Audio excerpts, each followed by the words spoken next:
Genesis chapter 1, verse 1. In the beginning, God created the heaven and the earth. Welcome to our program. I'm Larry Wessels with the Research and Education Foundation. This is a joint production between Peaceway Productions of Austin, Texas, and the Research and Education Foundation. And I want to thank you for being with us here today. Today we have a very special topic concerning creation science versus the myth of evolution. Hold on to your hats. You're going to see some information here that you might possibly not see anywhere else. And I think it'll be a very informative show. If you have friends or neighbors that are that may be interested in this topic that we'll be discussing today, please call them right now. And with that, I'll now introduce my co-host for this show, Director of Peaceway Productions, Dale Deloney. Dale, it's great to have you here. Great to be here. And of course, our very special guest, Dr. Michael Gerard from the Institute of Creation Research. Good to be here. Yes, and Dr. Gerard, I'd like you to, for our viewing audience right now, kind of give a little background information about yourself and tell us a little bit about ICR. ICR, the Institute for Creation Research, is out of San Diego, California. They're a group of scientists who do research and provide scientific evidence that shows that the Bible is absolutely true, especially those first 11 chapters of Genesis. I lectured with them several years ago, and I do independent work now, and ICR is just the premier creation science institute in the world and in America. If you write to this program, they'll give you information on how to contact ICR. Would encourage you to get on their mailing list. They will never beg for money. They send out monthly a newsletter with some technical information and some non-technical information. They keep you informed of the various programs that the ministry does, and they make available various books and different resource materials, videotapes and audio tapes that really provide overwhelming evidence to show that evolution is false. And I'd like to share two of the books that have really meant a lot to me. Dr. Duane Gish's book, Evolution Challenge of the Fossil Record, was the first book I read. So often, when we talk to evolutionists, they tell us that the best evidence to prove evolution is found in the fossil record. Well, I got Dr. Gish's book, and I found that the fossil record overwhelmingly disproves evolution. This book is thorough, regardless of what level educationally you're at. You'll find a lot of good information. If you have a college background, it's particularly useful. If you don't believe it's true, do what I did. Go check the references. Excellent book. And the other book, it's written by Dr. Michael Denton, Evolution, a Theory in Crisis.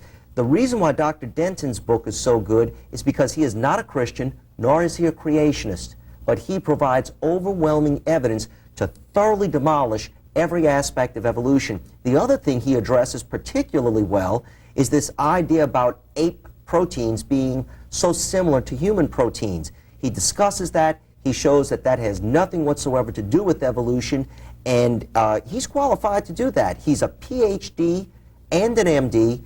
He is a world-renowned molecular biologist, and he is very, very qualified to discuss that evidence. Both of these books can be had from ICR. If you write to them, they'll be glad to send you a book list and provide that information. But these books are excellent. Fantastic, Doctor. I'd like to mention also to our viewing audience that the Research and Education Foundation has a newsletter available. This one here is Debate with an Atheist, if you want to be able to deal with them. And usually this evolution situation comes in quite handy when you're dealing with atheists.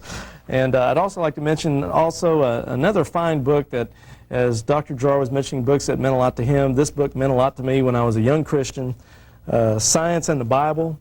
I purchased this book within a month or two of my coming to know the Lord, and it just revolutionized my thought and thinking life and helped my Christian life, because it's hard to reconcile what your heart believes when your mind is believing along evolutionary lines. There's a conflict there. But Dr. Morris's book here, and he's also the president, I believe, of the Institute of Creation Research.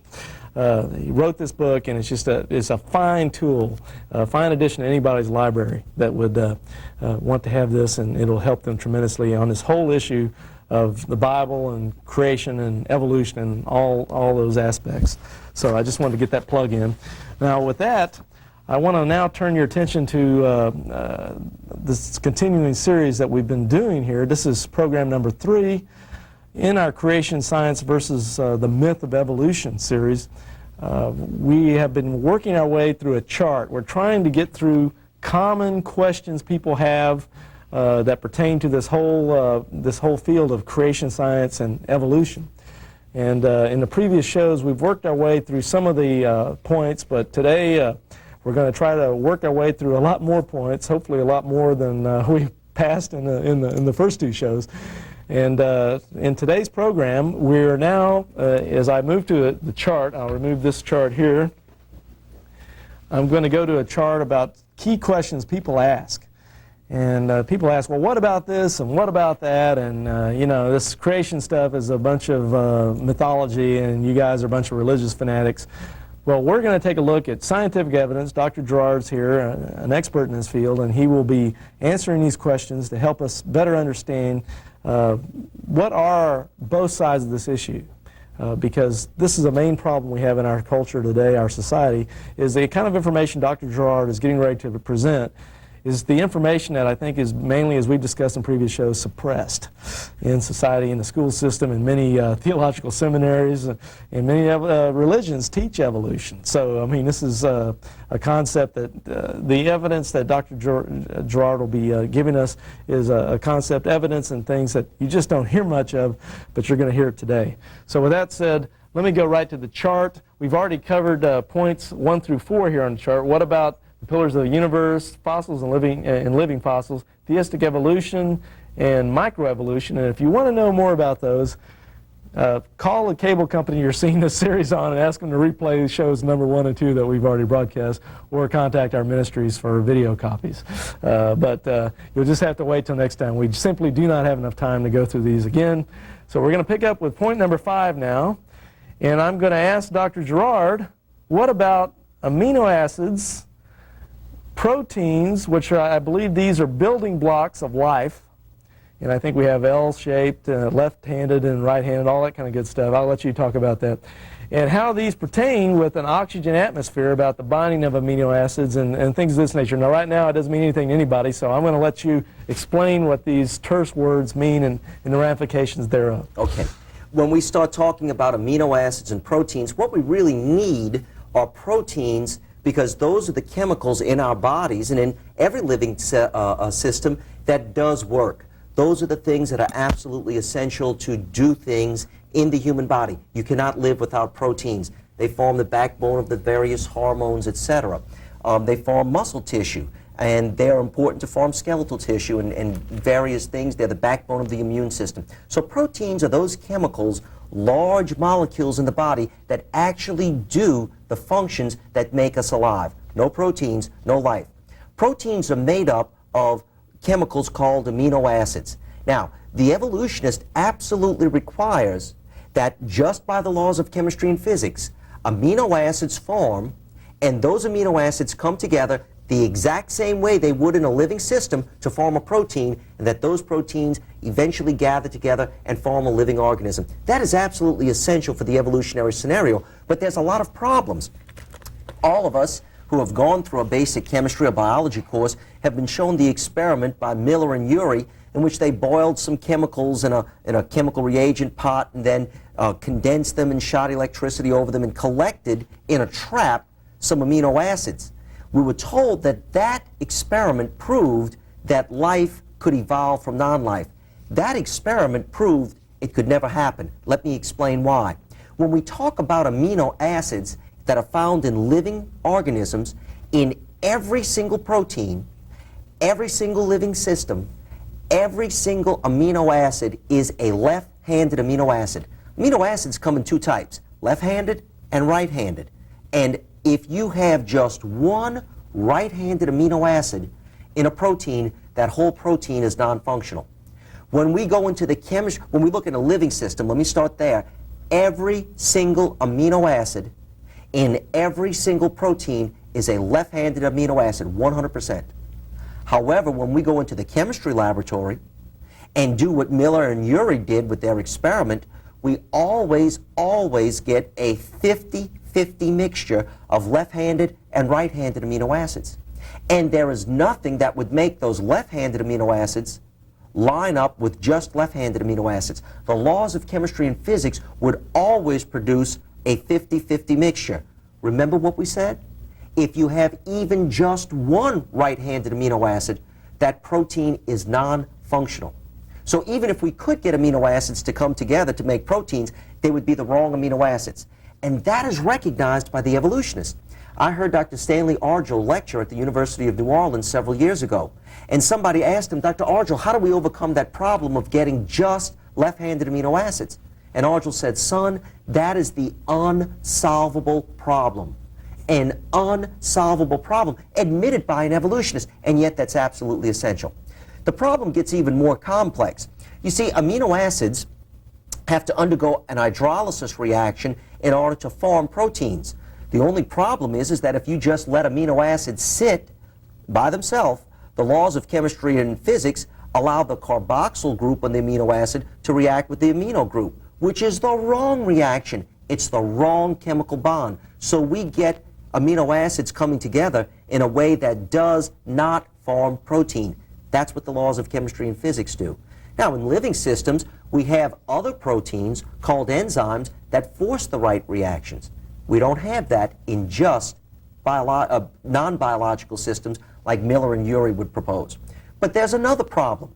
There are many things that are necessary to make these amino acids. Methane, formaldehyde, different chemicals that Miller and Urey used in their experiment, ammonia. Those chemicals, if they are exposed to oxygen, would never, ever come together to form proteins. Oxygen destroys amino acids and the proteins they're trying to form, and oxygen would prevent the amino acids from forming the right reaction. The evolutionist is forced to believe that hundreds of, or rather billions of years ago, when life was beginning to evolve, there absolutely was no oxygen in the earth. If the oxygen was there, it would destroy the reactions. There's a problem. You absolutely need oxygen to prevent ultraviolet radiation, long-wave ultraviolet radiation, from destroying these molecules. Without the oxygen, you would destroy every one of the amino acids and all of the different chemicals, methane, ammonia, formaldehyde, that was necessary to make the amino acids. So you need the oxygen to make the amino acids, but the minute you have the oxygen, you destroy the amino acids. It's a classic catch-22. Damned if you do, damned if you don't. You simply cannot win. And that's the oxygen dilemma, and it's well known to the evolutionists.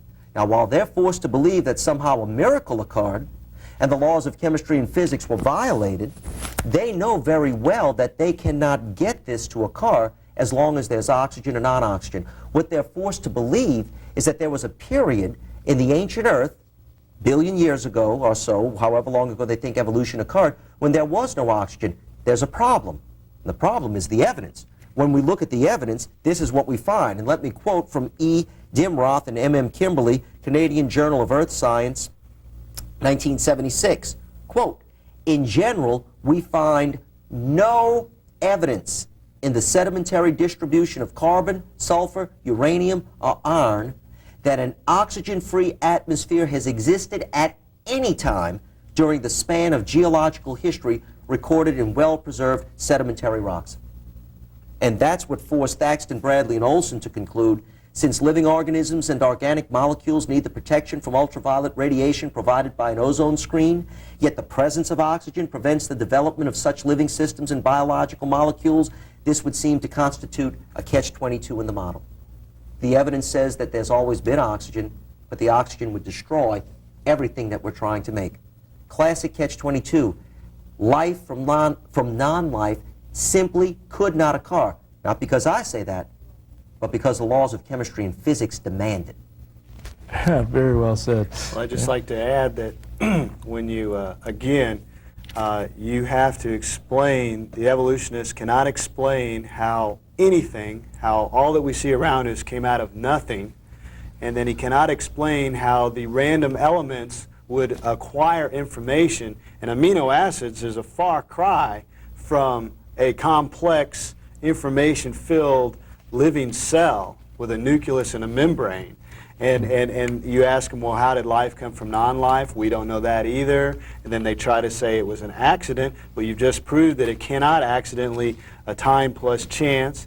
Again, we don't agree with the time. There's over 100 dating methods that say we have a young Earth. They throw those out and go for that magic dust of time, because if they can add millions or billions of years, plus anything's possible, they'll say, then we can slip this by a person that doesn't know the facts.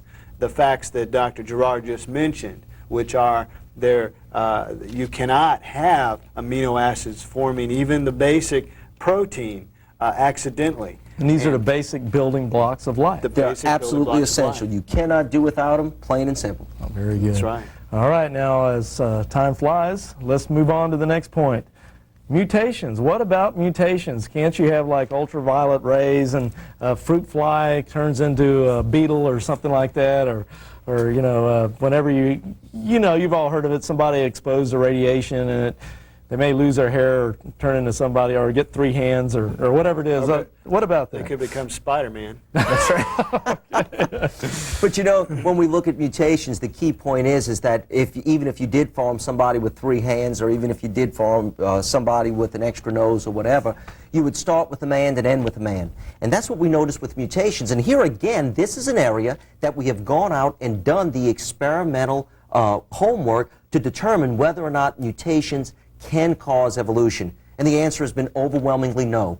We've taken the fruit fly, Drosophila melanogaster, and we've subjected that fruit fly to all sorts of mutations. We've hit it with X-rays and ultraviolet rays and chemicals and different things, bad hamburgers, and we've done all kind of different insults to this organism, and we get tremendous numbers of mutations. We get flies with no wings, and flies with double wings, and flies with double abdomens, and flies with no eyes, big flies, little flies, ugly flies. But we always start with a fly and end with a fly. The other thing we've noticed about mutations, most of them are fatal. Nearly all, or all of them, are harmful. And if we let the mutated flies just allow them to breed with each other over several generations, they will go back to the basic fly. What the experimental evidence has shown is that mutations never, ever cause evolution, macroevolution, one kind of creature turning into a different kind of creature. That never occurs, and not because we say that, but because scientifically we've never observed it, and the experimental evidence overwhelmingly proves that. Just stress this again. Mutations never produce a different kind of creature, and that's what evolution requires. At one of the scientific meetings that was held in the late 1980s, a group of evolutionists gathered to discuss this issue of whether or not mutations could ever cause evolution. And when Roger Lewin wrote the review of this meeting for Science, he said, at the risk of doing harm to a very few people's position, the overwhelming answer was no. Mutations do not cause evolution, period. The evolutionists themselves are beginning to admit that. Excellent, excellent. Well, that was their only explanation.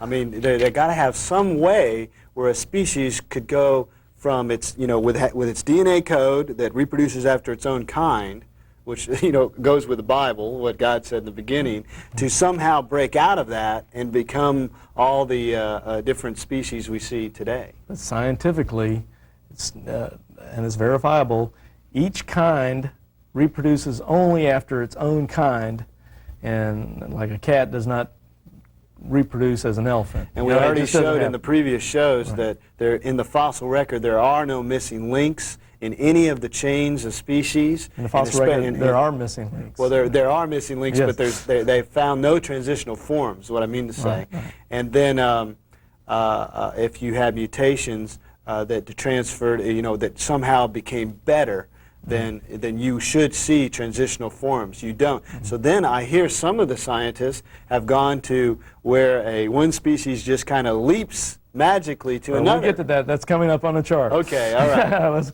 let's roll along here on point number 7.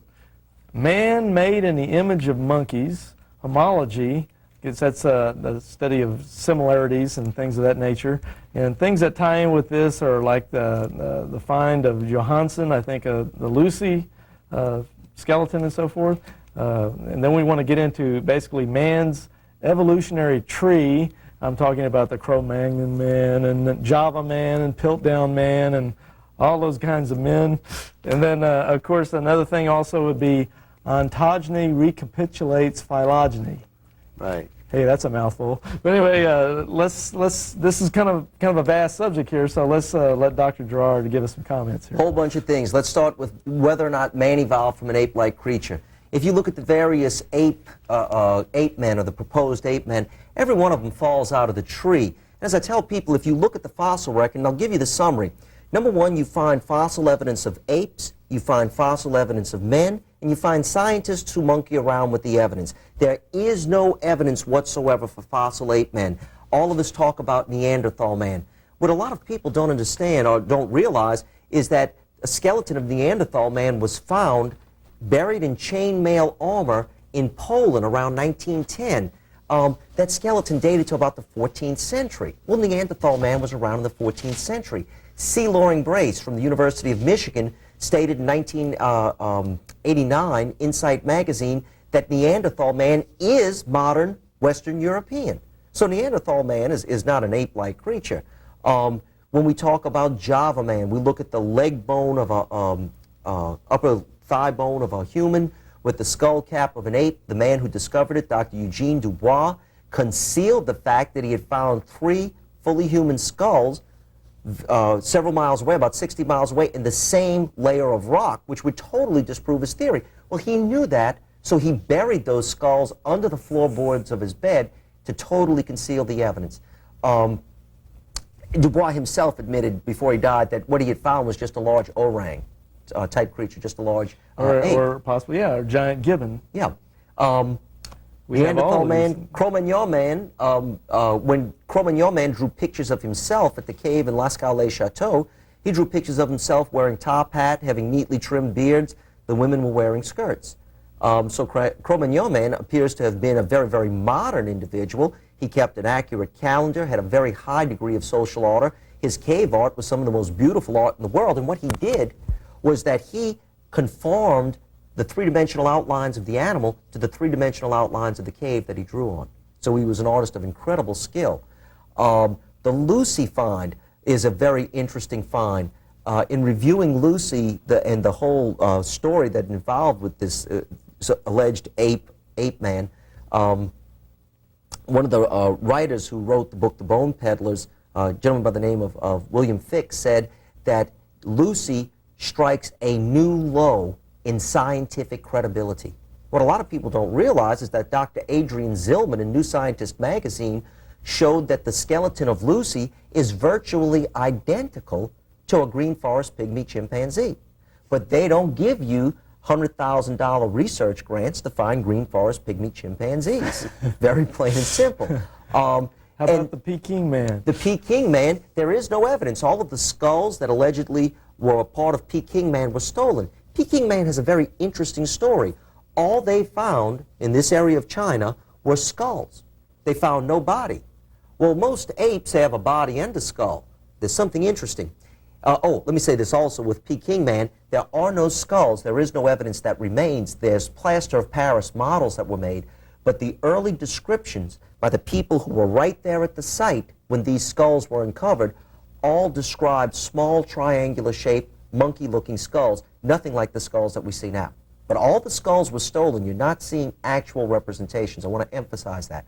Back to Peking man. The other thing that's interesting is that all the skulls were just skulls, no body, and every skull had been bashed in right at the base. In this area of the world, even today, when people capture a monkey, you can't eat monkey meat. You boil monkey meat for a week and the water gets hard. Monkey meat is tough. So what they do is they cut the head off, they throw the skull in a pot of boiling water, take the skull out, bash in the base of the skull, and eat the brains out. That's exactly what we see with Peking man. We find skulls bashed in from the rear with no body. As several people have said, this isn't man's ancestor, it's man's meal. Right. Right. How about the Nebraska man that was used by Spencer Tracy in the movie Inherit the Wind? 1925, Harold Cook found one tooth, and from that one tooth he knew he had found an ape man. Now, when the London Illustrated Times got the story, They not only showed an ape man, they showed his wife, ape mom, I guess you'd call her. From one person, they made two people. From one tooth, rather, they made two people. The only problem is that 5 years later, 1929, they found identical teeth hooked to a skull, hooked to a skeleton, and that skeleton was the skeleton of a pig. So we went from a man's ancestor to just a pig. And yet that evidence, based upon one single tooth, was alleged proof of man's ancestor. How about finally this Piltdown man? Piltdown man was a total fake, total fraud. In 1912, Dr. Charles Dawson, in a gravel pit in Piltdown, England, found a jawbone that appeared to be an ape's jawbone, but the teeth were small, like human teeth. And he also found a skull cap that you couldn't really tell a whole lot about. Well, when the skull cap and the jaw made it to the British Natural History Museum, it was purported to be an ape's jaw with small teeth like a human, so an ape man. Now, that skull and jaw stayed in the British Natural History Museum for almost 40 years. And then in the 1950s, when they started trying to date the skull and the jaw, they found out that not only were the dates drastically different, but someone had intentionally stained the skull and jaw with iron salts to make them look artificially old. And the next thing they noticed was even more dramatic. Someone had taken a metal file and filed those teeth down to make them look artificially small. A total 100% fake. Now, here's the scary part. A dental anatomist, all the way back in 1916, did the initial research for the British Natural History Museum and reported at that time that the teeth had been filed down and that this thing was a fake. His report was suppressed by the people in charge of the British Natural History Museum, and that ape man, which was a fake, was allowed to sit in the British Natural History Museum for 40 years. It just goes to show how far some people will go to support their religious belief. And that's what has caused Lord Sir Zali Zuckerman, who is an evolutionist, to make the comment, if man evolved from an ape-like creature, he did so without leaving a trace of that evidence in the fossil record. Okay, now what about this argument about ontogeny recapitulates phylogeny? Recapitulation, the theory of recapitulation was first promoted by Ernst Haeckel back in 1868. In 1874, he was accused of fraudulently drawing and misrepresenting the different stages of the embryo, which showed them to be artificially very similar. Haeckel said that as an embryo matures, it goes through all of its stages of evolution, and that's why embryos look so much alike. They start out as a fish stage with gill slits, and then into a reptile stage with a tail, and finally man becomes man and pig becomes pig. Well, as it turned out, even though Haeckel published that theory in 1868 with the drawings to support it, in 1874 he was accused of fraud, and more importantly, he admitted it. He admitted that his theory was fraudulent, and he was convicted. Now, that theory persists in the textbooks today, even though it's been over 100 years since it's been admitted a fraud. And that's why Sir Gavin de Beer said, seldom has an assertion like that of Haeckel's theory of recapitulation done so much harm to science. And de Beer himself is an evolutionist. That theory is a fraudulent theory. It's still in the textbooks. Finally, it was told to me last week at LSU, and I'll tell you this story, and I'm sorry to take up a little bit of time. I met with a group of students from the Campus Crusade from Christ. A young lady took an evolutionary biology course last semester, dropped the course. At that time, the teacher taught recapitulation as an absolute fact and a proof of evolution because it was in the textbook. This semester, the new textbooks came out, dropped the proof of evolution. She said, hey, Prof, how come they got this theory? How come the theory of recapitulation is not in the textbook this year? He said, oh, well, you have to understand that we haven't believed that from some time. She said, you taught it last semester. So it just goes to prove that a lot of the professors in the school teach the party line for whatever reason, mainly to protect their job. We also have listed here homology. Homology is the fact that structures look alike. If you look at a bat or a porpoise or a bird or a human, we all have one big bone in the upper arm, two little bones in the lower arm, and 5 digits. And that type of design pattern is repeated in all creatures. That's called homology, look-alike. There's a big problem with homology. Homology can either be due to getting this characteristics from a common ancestor, which means that we had to get it through genetics, which means we had to get it through DNA, or homology could also mean that an intelligent creator used a similar plan to accomplish a similar purpose using a similar design as confined by the laws of chemistry and physics in the same universe. When I look at the 2 bridges over the Mississippi River in New Orleans, I don't think that one bridge evolved from the other, even though they're perfect replicas. What that shows is an intelligent creator. So homology can be one or the other, but there's a test that we can do. If homology is due to a common ancestor, it's due to heredity, and homologous body parts, look-alike body parts, have to occur in the same areas in the DNA. In other words, homologous body parts must come from homologous genes. Do they? What Sir Gavin de Beer showed in his monograph was that rarely, if ever, do homologous body parts occur in homologous genes. In fact, even when we look at the embryos, homologous body parts hardly ever occur in homologous areas of a developing embryo. And that's why Sir Alistair Hardy said, homology is absolutely fundamental to what we are talking about when we speak of evolution. However, we cannot explain it at all in terms of present-day biological theory. Homology is one of the greatest disproofs of evolution. Look-alike body structures hardly ever occur on look-alike genes, hardly ever occur in the same areas of the embryo.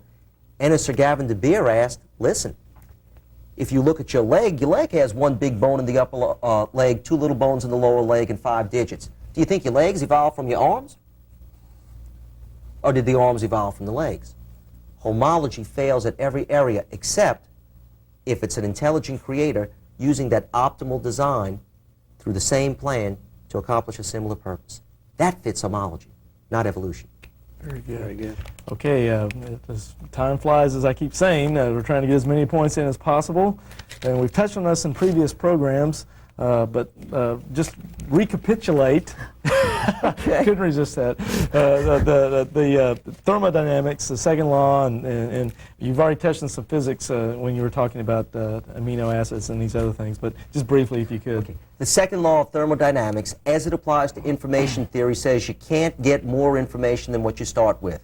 You can't get more than what you already got.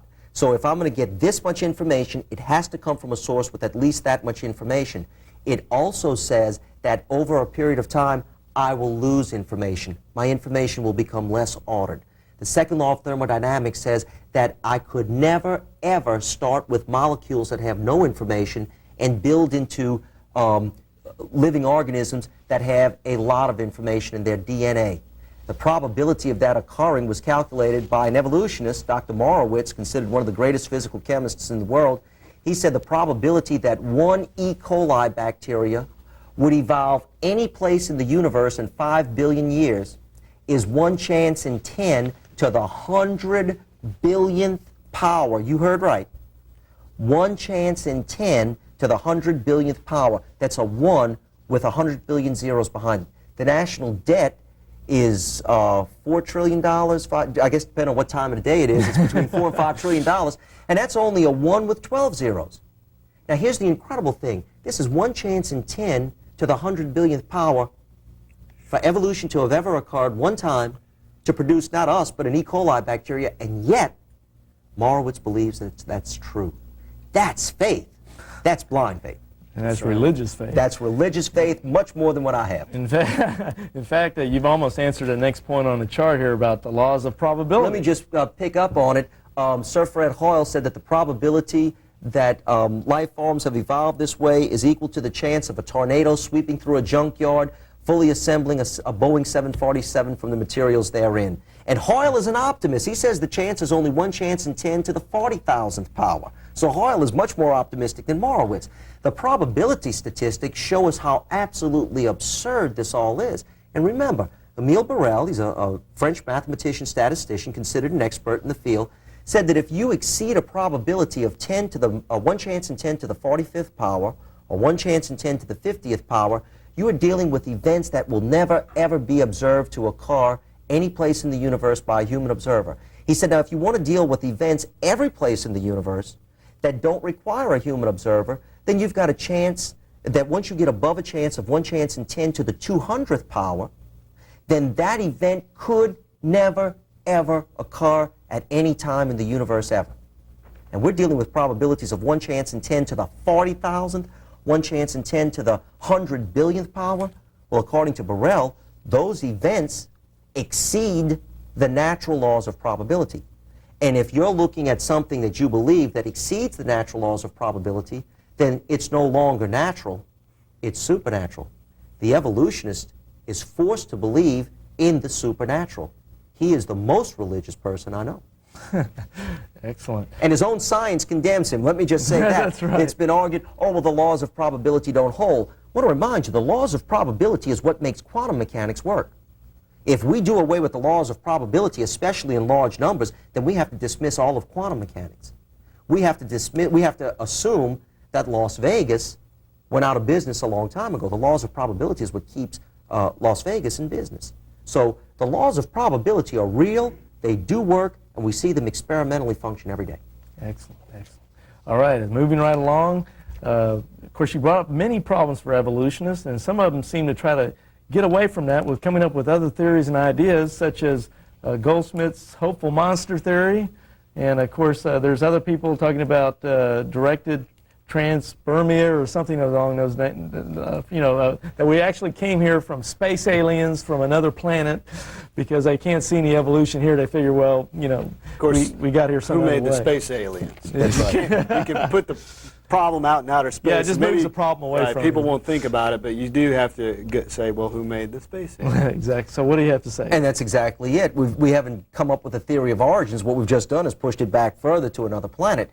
And the reason why they're coming up with these theories, people like Sir Fred Hoyle and Nobel Prize winner Francis Crick, the reason why they're talking about space aliens and panspermia, that life came from outer space, is because the laws of chemistry and physics just will not allow life to evolve here, and they're willing to admit it.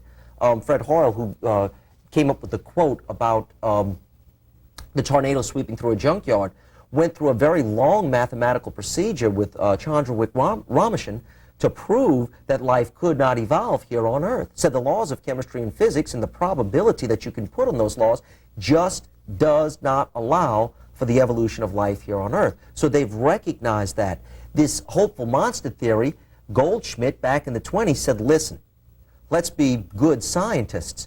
We've been digging in the fossil record and there are no transitional forms. He was a geneticist. He said what we know about genetics does not allow for one type of creature to gradually change into another type of creature. The evidence is missing in the fossil record. Let's be honest and say that what we had to do is one day have a reptile laying an egg and have a furry mammal-type creature come out of it. That's what Goldschmidt believed, that you had to have a complete change genetically within one individual, within that one generation. And remember now, in higher creatures, it had to happen twice. You had to have two miracles occur, a male miracle and a female miracle. And that's why it was called the hopeful monster theory. Now, Stephen Jay Gould tried to reach a compromise with Eldridge and come up with this idea of punctuated equilibrium, in which he said the proof of his theory was the fact that there was no proof, which is brilliant if you ask me. That's like saying that my theory is that elephants only fly when they're invisible, and the proof of my theory is that no one's ever seen an invisible elephant flying, which proves a theory. So punctuated equilibrium is just a way to try to get around it, but Gould himself said that he believes that in the end, Goldschmidt's hopeful monster theory will prove to be correct. That's blind faith. That bears very little resemblance to science. What it does sound like is where the princess kisses the frog and it instantaneously turns into a prince.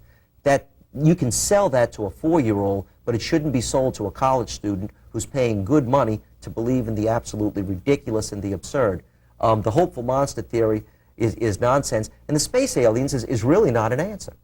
That sounds like if a woman goes to a maternity ward, she gives birth, and out comes a carrier pigeon. That's basically what it's saying. That's basically what they're saying. Okay. Well, with that, let's go on to the dating methods briefly. We have carbon-14, potassium argon, all are radiometric dating techniques. And surely this proves that the Earth is billions and billions of years old, and that just blows you creationist guys right out of the water. Well, you know, it's incredible. Regardless of how old the Earth is or is not, it doesn't prove that anything evolved from anything else. But let me say this. The evolutionist needs billions of years. Billions of years is not enough time for evolution to occur. Back to Morowitz's quote, given 5 billion years, any place in the universe just to form one E. coli bacteria, the probability is still 1 chance in 10 to the 100 billionth power. So time, billions of years is not enough time for the evolutionist, but he needs those billions of years. Time is the god of evolution, and that's why they constantly bring up this idea of enormous amounts of time. And again, carbon-14 is one of the interesting points. People so often come to me and say, well, Dr. Gerard, carbon-14 has dated those rocks to be hundreds of millions or billions of years old. How do you deal with that? Whoa, carbon-14 does not date rocks. Carbon-14 only dates things that have organic material in them, things that were once alive. Carbon-14, like a teenager only dates things that look like they were once alive. It's the same thing with carbon-14. Carbon-14 is only good for things that have organic material. Now, the second thing about carbon-14 is that it's only good for thousands of years, at the most 50,000 years. Many people don't believe that carbon-14 is any good past 5,000 or 6,000 years. So carbon-14 is not a good billion-year measuring device. It's not a billion-year-old measuring device anyway. But you know what you never hear about carbon-14? You never hear about this measuring aspect of carbon-14. Carbon-14 is formed in the atmosphere by the sun's by radiation from the sun, by cosmic bombardment. It would take about 15,000 years for the atmosphere to become fully saturated with carbon-14 at its equilibrium state. Not that all the carbon would be carbon-14, but to reach its equilibrium state would take about 15,000 years. However, based upon NASA's own data, carbon-14 is only 75% of its equilibrium state, which means that carbon-14 date on the atmosphere would indicate that it's only been being formed in the atmosphere for about 11,000 years. It's only 75% towards equilibrium. That carbon-14 date puts an absolute limit on the atmosphere of about 11,000 years. Not saying it's that age, it couldn't be any older than that. Or let's say it this way, carbon-14 only began being formed about 11,000 years ago. And the man who won the Nobel Prize for the carbon-14 dating method, Libby, knew that and chose to ignore it. But that's something that cannot be ignored. That carbon-14 date is never brought up, nor does anyone discuss the dinosaur bones that have been discovered that still have organic material in them, that have been dated anywhere from 9,900 all the way out to 20,000 years using carbon-14. Well, wait a minute. If those dinosaurs died millions of years ago, all the carbon-14 should have decayed, and those dinosaur bones should have never been dated using carbon-14 methods, and yet they were.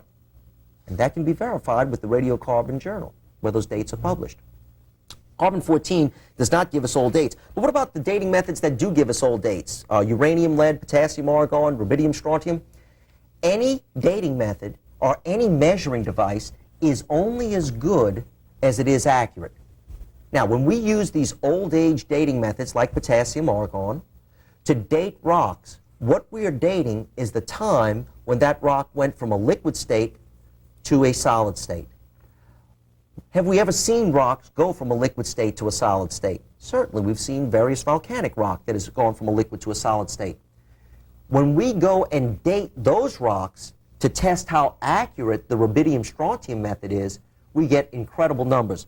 The 200-year-old lava flow at Kilauea was dated to be 22 million years old. That's not an accurate measuring device at all. The lava flow from Honolulu, Hawaii, was dated anywhere from 160 million to 1.6 billion years old. Well, now, wait a minute. These are rocks that are in the neighborhood of 200 years old, giving us dates anywhere from 20 million to 1.6 billion years old. What does that tell me about the accuracy of this dating method? It tells me that it's nonsense. It just cannot be used. It's not reliable. But we do have rocks that we do know how old they are, and those rocks just don't date. It's interesting that the rocks, the lava flow at the top of the Grand Canyon, radiometrically, using these dating methods, dates to be older than the rocks at the bottom of the canyon, which of course nobody believes. So the radiometric dating methods all have their problems, various problems involved with them. These various elements that were, like in potassium argon, argon is a gas and it leaks out of rock, especially hot rock. We find with uranium lead dating methods and rubidium strontium dating methods, the rubidium, the strontium, the uranium, the lead are very water soluble. If they've been sitting there for hundreds of millions or billions of years, water's leaked through those rocks and it's washed some in or it's washed some out. We really don't know how much that has changed. The lead that's found in those rocks is changed from lead 206 to 207 to 208 by neutron bombardment. So we get all of these different values. We don't really know that we've ever had a closed system when we do the radiometric dating methods. That's why if you just read the Encyclopedia Britannica, you get statements like this. Now, this is the Encyclopedia Britannica. Even these guys are not convinced of how good these dating methods are, in spite of the fact that they're called absolute dating methods. Listen to this, Encyclopedia Britannica, 15th edition, volume 19. Quote, "The physical records used in absolute time measurement leave much to be desired in the way of completeness and clarity." Well, if you're an absolute time measurement and you leave much to be desired in completeness and clarity, then you're not an absolute time measuring device. Talking about uranium lead, quote, "Unfortunately, such checks have painted a generally gloomy picture for those seeking a chronometric tool," unquote. That doesn't sound like a good time measuring device, and it doesn't seem like there's much confidence here. Potassium argon, quote, "The two main problems that plague potassium argon dating are like those of the uranium lead method. The rubidium strontium method is not without its problems." All the dating methods have many, many problems. The thing that amazes me is that no one ever talks about the young Earth dating methods, which are far more numerous and require far fewer assumptions. The retention of helium in these rocks, Precambrian granites and zircon crystals, within 6,000 years, all of that helium would have been forced out of that rock. And yet when the U.S. government dug core samples for that rock, they found tremendous amount of helium. So where did the helium come from? Those rocks aren't any older than 6,000 years old. The helium in the Earth's atmosphere, that helium comes from the radioactive decay of uranium and various other elements, thorium. All of that helium in the Earth's atmosphere would be put there within a 15,000-year period. And on and on and on. Many young Earth dating methods that no one ever addresses. Far more numerous than the old Earth dating methods, and far more accurate with regard to far fewer assumptions. And I didn't mean to get all off on dating methods, but I think that's important. Yeah, it is important. I know that some of the old Earth dating techniques have been used on even living bugs and things, and they came up with just fantastic. Carbon-14 will give, they dated a dead seal that had been just recently killed, and they got, I want to say, several million-year date on it. So carbon-14 is not the best dating method. And some of these other ones as well. I'm thinking of the Murchison meteorite in '69 and all that kind of stuff. But anyway, we're running rapidly out of time. We've got about 7 minutes left here. We're getting to one of our most fascinating subjects here, dinosaurs. Do what you can, Doctor. I don't know if we're going to get through this whole list here, but dinosaurs, that is absolute evidence and proof that evolution had to have occurred. And again, in Job chapter 40, verses 15 and 17, it talks about behemoth, an animal with a tail like a cedar tree. The only animal who fits that description is really a dinosaur. In Job chapter 41, it talks about Leviathan. These are gigantic animals that do fit the description of dinosaurs.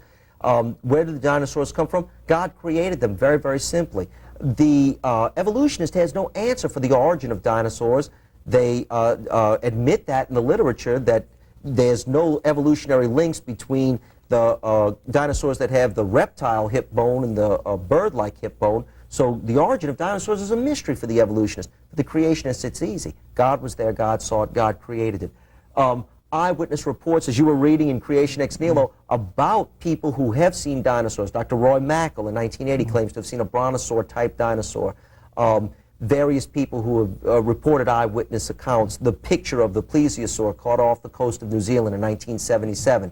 Probably what the Loch Ness Monster is. many, many examples that dinosaurs probably aren't But they extinct. never could have got them on Noah's Ark. Oh, certainly they could have gotten dinosaurs on Noah's Ark. All they would have done is taken the babies on Noah's Ark, and that would have been very, very simple. Small dinosaurs. As I I said, mean, they wouldn't have taken a 50-ton dinosaur? and that would have been really dumb. They would have taken a very small baby dinosaur, easy to get on Noah's Ark. Wouldn't, as one kid told me, would not have had to lower it with a helicopter. Most dinosaurs I've heard is small anyway, and they're just big lizards. But the flood explains why we have so many dinosaur fossils, because of rapid burial. And so what happened to the dinosaurs? Well, the flood wiped them out, the Bible tells us, and we can assume from that that the atmosphere changed and they just died off. Some are still around. It fits with young Earth evidences, not with the millions of years. But here's what the world comes up with. I got this when I was in Moscow this summer. It comes out of Moscow Tribune. It says that, that they've, it just states as a fact that the extinction of the dinosaurs 65 million years ago was caused by a meteor crash. And I'd just like to have Dr. Gerard comment on that. What do you think about that? That actual scientists believe that a meteor crashed and all the dust blocked out the sun's light and killed off the dinosaurs. And that's so incredible because, let's face it, plants need sunlight a lot more than dinosaurs do. And it's amazing that it would have selectively killed the dinosaurs and not all the other creatures and not all the plants. And remember, mammals are much more dependent upon sunlight to convert vitamin D than are reptiles. So that theory just doesn't hold. And again, why selectively kill the dinosaurs? That's basically nonsense. From a creationist standpoint, if there was a water vapor or an ice canopy surrounding the Earth prior to the flood, a meteor could have initiated the flood, collapsing that canopy and spreading out dust, but it would not have selectively killed one group of animals, and that really just begs common sense. I had one quick question on this. Dinosaurs, they're basically reptiles, is that correct? They are classified as reptiles. They are fully reptiles. Now, do some reptiles just continue to grow? All reptiles continue to grow throughout their lifespan, so that if prior to the flood, the Bible tells us that humans live to be 900 years old, if dinosaurs and reptiles live to be 900 years old, you could expect very, very large reptiles. I've heard of giant crocodiles, like in, down in Florida. In Florida and in Australia, they talk about the crocodiles that get to be 20 and 30 feet. Those are tremendous sea crocodiles. And they probably haven't lived for 900 years. I promise you they haven't. Okay, well, with that, we're almost out of time. I'd like to let the people know at home, we've got on the chart, we still have questions like the continental drift, the ice ages, the different races of people. How could animals get to Australia? We've already explained the gap theory in a previous show. We already talked some about Noah's flood. Let me do this. Let me just give a real quick answer to all of those, if that's okay. If I can run go through. ahead. Continental drift, that theory was first proposed by a Christian creation geologist in 1859, the same year Darwin published his book, because reading Genesis, he saw that there appeared to be one landmass. Another Christian geologist in the 1920s proposed it again, noticing that the continents somewhat fit together, and this has now become the darling of the secular geologists. This didn't start with them, this started with us, and it may coincide with the biblical statement about Peleg, that in his day the earth was divided. The ice ages, the problem for the evolutionists with the ice age is how do you get enough warm water to evaporate very quickly? Cold summers don't do it, and cold air does not hold enough water to form an ice age. You just can't get enough snow. To form an ice age, you need hot water evaporating quickly and snowing rapidly, regardless of what the summers do. So to get an ice age, you need a lot of hot water. Best way to get a lot of hot water is after a flood. Different races of people, what we mean by races are the different skin colors. Different skin colors are caused just by the 4 genes that control skin color. And with the right combination of those genes, you get a range of skin colors. It's more interesting to see the evolutionists describe how those races occur. Why do we find just dark-skinned people in Africa, India, and Australia, and light-skinned people in Scandinavia? Well, it's simple genetics. Whenever we find isolated genetic traits, isolated physical traits, it's always because we've isolated whatever organism there is so that they can only marry or only breed with organisms just like themselves. The best way to isolate people is by language, which would have occurred after the Tower of Babel. Distant starlight, February 1993, Sky and Telescope magazine shows from a relativity standpoint that this redshift is not due to a Doppler effect and does not prove an age-old universe. And now we're out of time. Well, we still have a little bit here. We're going to go. Animals to Australia, crossed on a land bridge, or they could have been brought by the travelers, which is just what the Aborigines say. We did discuss the gap theory. What happened to all the water? All the water went in the seas. God said that he pushed the ocean basins down, raised the land up. So that's where the water went. Cain's wife, Genesis 5:4, Adam and Eve had other sons and daughters. Bad things come about because Adam goofed up. Adam sinned. Adam brought it in. And is Genesis cultural symbolism? Absolutely not. It's too much coincidence to see all those different cultures with the same story. If you went into court and everybody had the same story from different cultures, you'd say the story must be true. Not that everybody's crazy. All right, we're already into the red zone for having time. Dale, if you could take 20 seconds to make a concluding statement, and then Dr. Gerard, just very quickly. Basically, we've gone over the evidence. The question you need to ask yourself is, why does the world suppress the evidence against evolution and for creationism?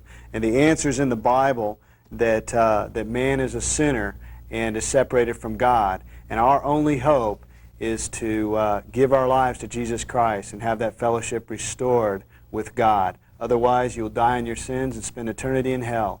Let the facts speak for themselves. All right, Dr. Gerard, final comment? The facts are overwhelming. If anybody wants to take the time to look at the facts, they will thoroughly disprove evolution, and there's no reason to continue to believe in evolution because of the scientific value. If you do, it's just based upon a religious hope. Thank you, gentlemen. Thank you for staying with us and watching this show on creation science versus the myth of evolution. I'm Larry Wessels with Dale Deloney for Peaceway Publications, or Peaceway Productions, sorry about that, and Dr. Michael Gerard from the Institute for Creation Research. Please check into the information that we've presented. There's many books, tapes, and videos available. Call or write. We'll be glad to help you in any way we can. God bless you very much. Bye-bye. Good job.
Psalm 14, verse 1.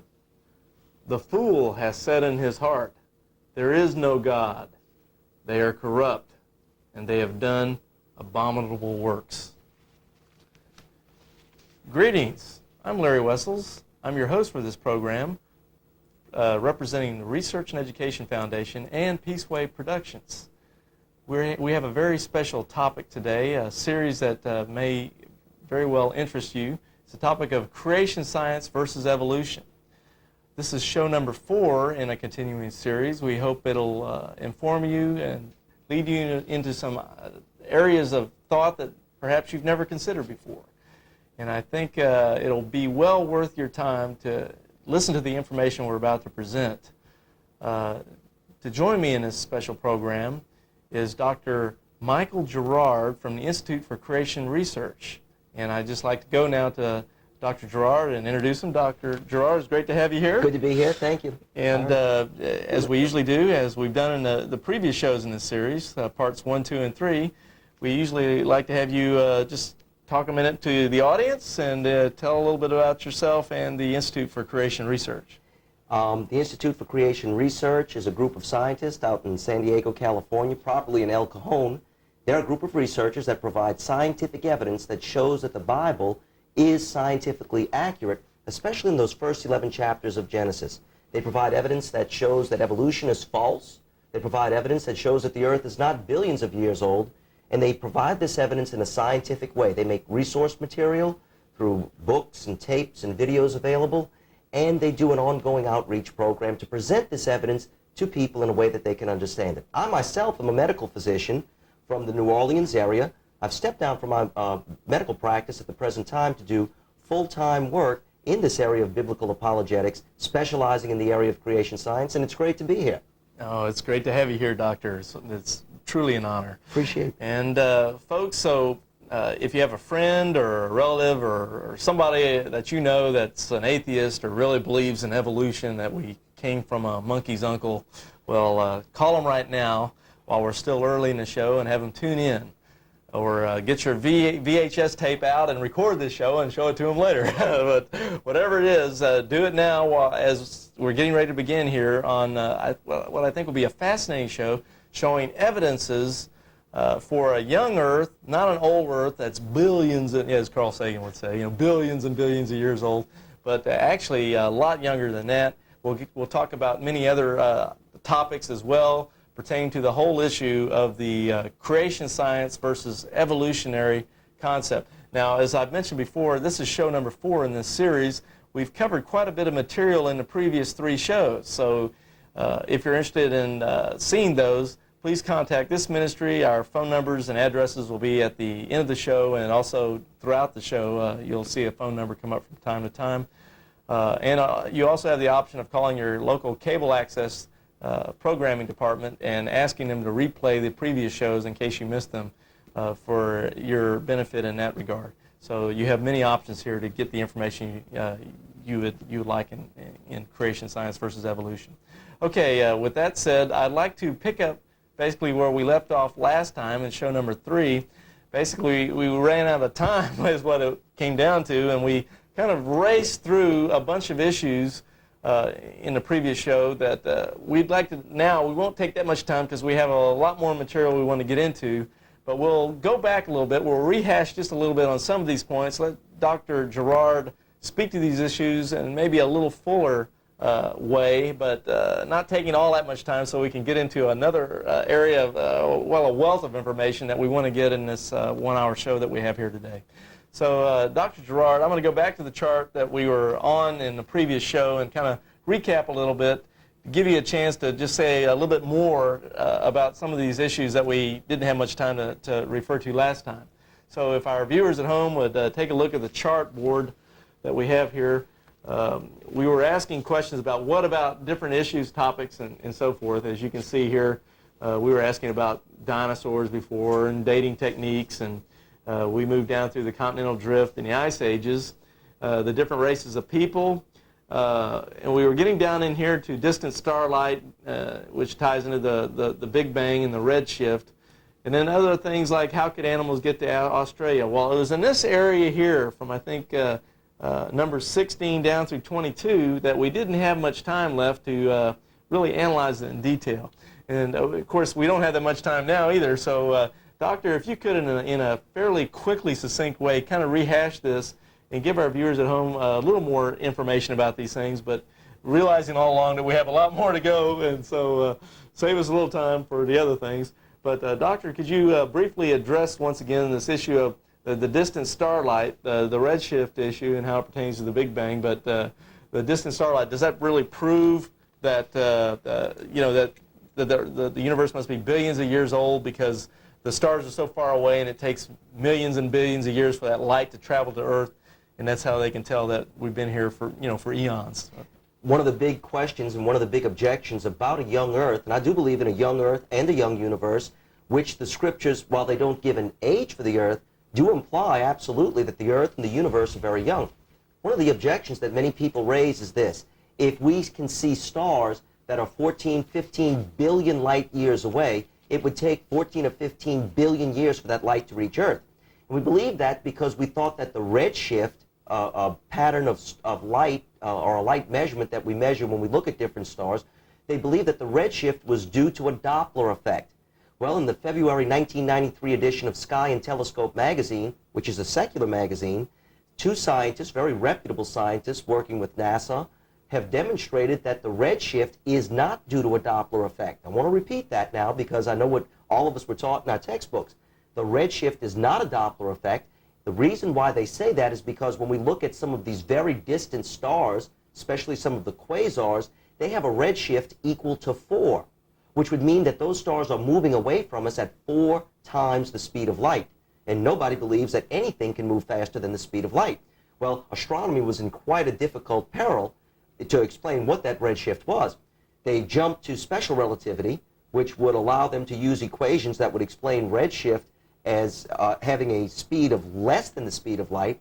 However, special relativity only works for subatomic particles. So they jumped to general relativity and talked about curved space.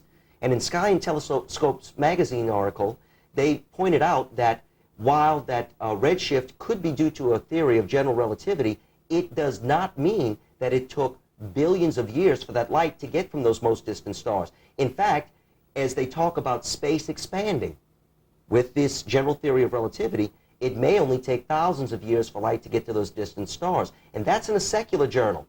If space is expanding along with general relativity, because space does not have mass or energy, it could move 1,000 times faster than the speed of light. So that the theory of general relativity actually supports very strongly this concept of a young Earth and a young universe, and the distances that we believe that we're seeing do not require the light to take as much time to get from there to here, simply because of curved space. There are other explanations. Riemannian space says that within less than 16 years, light could reach Earth from an infinite point, or a point in an infinite distance away from Earth. Mm-hmm. And of course, the speed of light may have decreased, which is a big area of controversy. There's some theoretical data, there's some historical data to support that, but again, that's an area of great controversy. I want to stress, however, that the redshift of starlight now only seems to fit with the general relativity picture, which implies that the space of the universe is expanding, and that also fits with the scriptural statements, several places in Scripture, that talks about God stretching out the heavens. So once again, science and the Bible meet, and the Bible is again confirmed to be true. Excellent.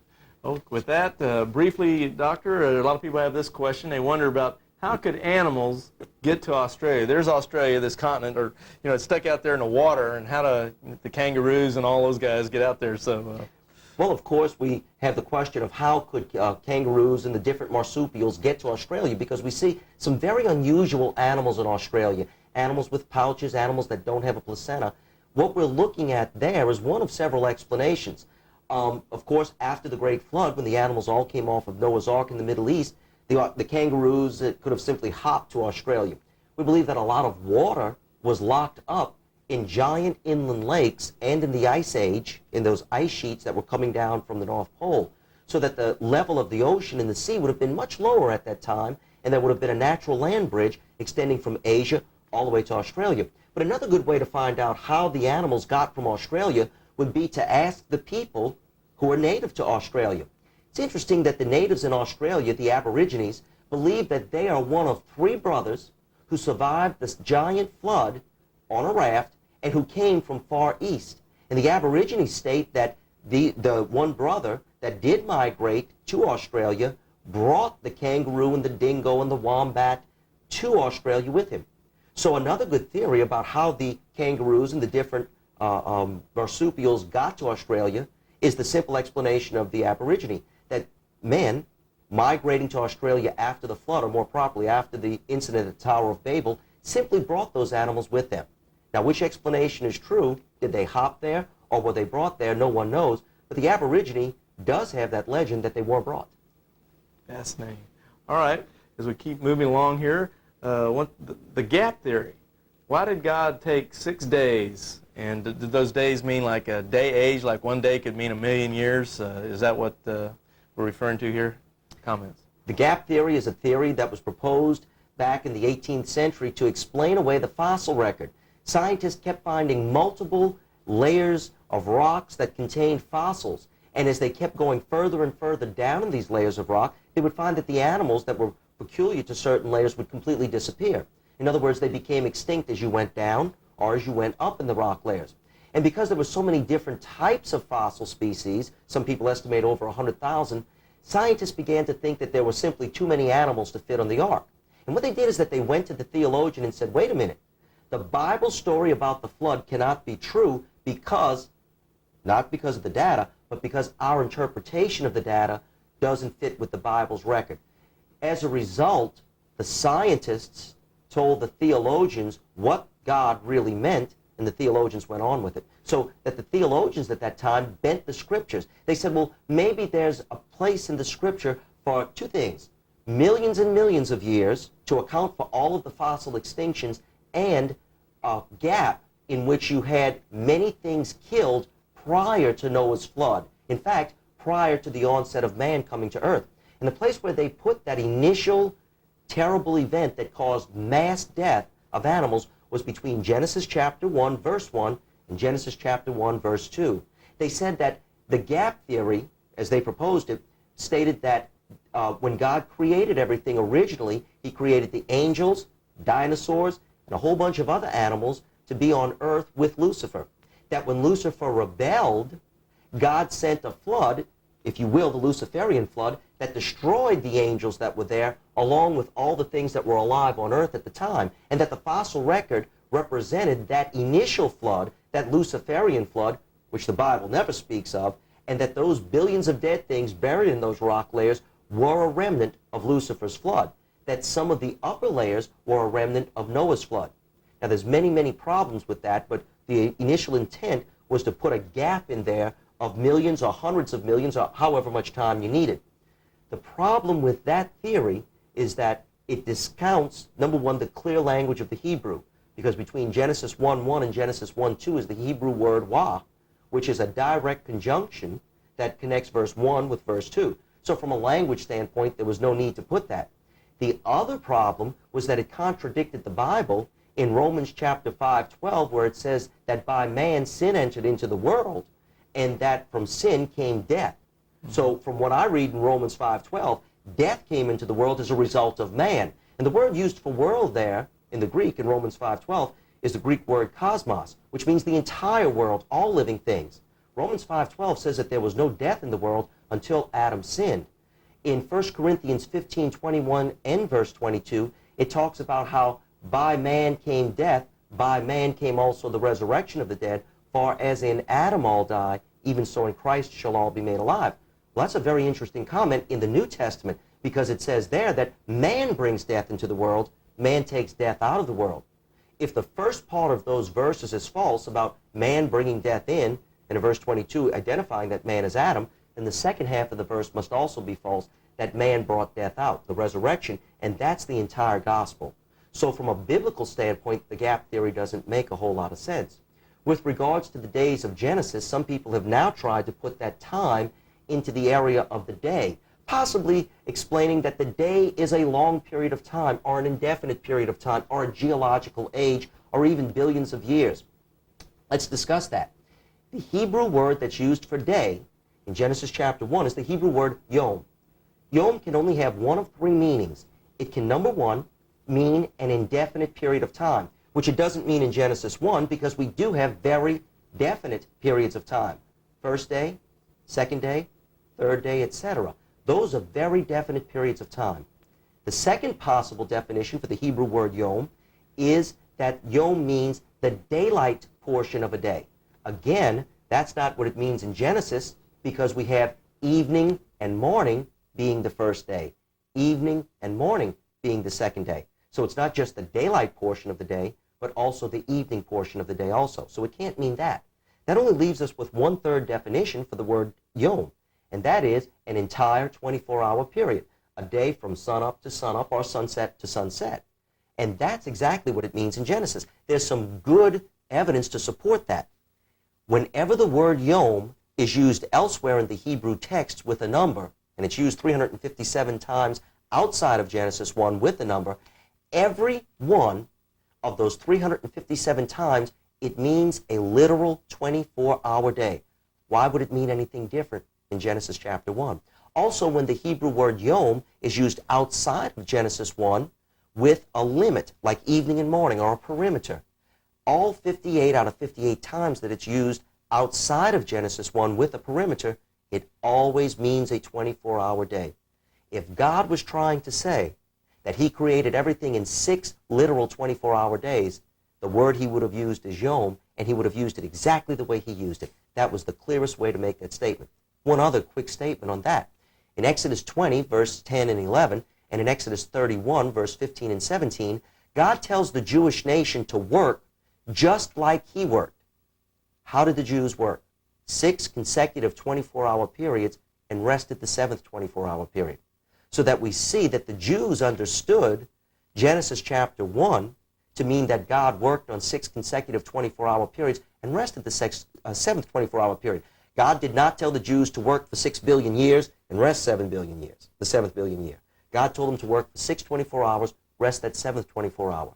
So we see from Jewish tradition, from the language of the Hebrew Old Testament, from the statements in the New Testament, Romans 5:12, and in 1 Corinthians 15:21 and 22, that the gap theory just doesn't hold true, and that the language supports a literal 24-hour day for Genesis. Thank you very much. And moving right along here, of course, time's of the essence. Noah's flood, of course, that's everyone's interested in that. What about all that water? What happened to it all? And the ark? Was there enough room for the dinosaurs and all the animals? Oh, Noah's flood, the evidence for Noah's flood, and I think the best evidence would be if you did have a worldwide hydraulic cataclysm, you would expect to find billions of dead things buried in rock layers, laid down by water all over the earth. And when we look at the fossil record, that's just what we find. Now, a lot of people have questioned, well, where could all that water have gone? And the best place to find out is to ask someone who knows everything, someone who's always been there, who's seen everything. God says that after the flood, he pushed the ocean basins down, which agrees with the evidence that we do see. It does appear that ocean basins at one time were much higher than they are now. And God says he lifted the land up, which again would agree with what we see. And that would have held all the water from Noah's flood. If we lifted the ocean basins up to what would appear to be their previous level, then water would cover the entire face of the earth. Some people have pointed out that there's not enough water on the face of the earth to cover the highest mountains. Probably those mountains were part of the uplifting after the flood, and the extremely high mountains did not exist before nor during Noah's flood, so that's not a problem. It's interesting to note the highest mountains in the world are associated with the Himalayan plateau and Mount Everest. Mount Everest and the Himalayan plateau is made up of sedimentary rock that was laid down by water. And even at the top of Mount Everest, we find marine fossils, animals that lived in the water. Was Noah's Ark big enough to take 2 of every kind of animal? Notice that God told Noah to take 2 of every kind and not 2 of every species. Truth of the matter is that Noah's Ark, from the calculations and the dimensions given in the Bible, could have held over 125,000 sheep-sized animals. Now, Dr. Henry Morris and Dr. John Whitcomb have calculated that even accounting for extinct species and taking 2 of every kind, 7 of every clean kind, Noah would only have had to have brought on the ark, at the most, 50,000 individual animals, which would have only filled about 1/3 of the ark and left plenty of room for food and for other people had they wanted to come. Some people now have gone back and revised that estimate way down to believe that possibly as few as 5,000 or 10,000 individual animals would have had to have been brought on Noah's Ark. So there would have been a tremendous amount of room for food and for other things. Now, did Noah have enough room to store enough food to feed the animals for the period that extended during the flood for a little bit over a year when they were on board the ark? And the answer is Noah probably didn't have to feed the animals every day, which is great because you only had 8 people on that boat, which means they didn't have to clean up after those animals every day. If the animals hibernated during the flood, then they would not have to have been fed every day, nor would Noah have had to have brought that much food on board the ark. So there would have been plenty of room for both the food and the animals. Yeah, but what about those 50-ton dinosaurs? Oh, goodness. People wonder, did Noah take dinosaurs in the ark? And I believe he did take the land-dwelling dinosaurs because God told Noah to take 2 of every land-dwelling, air-breathing animal.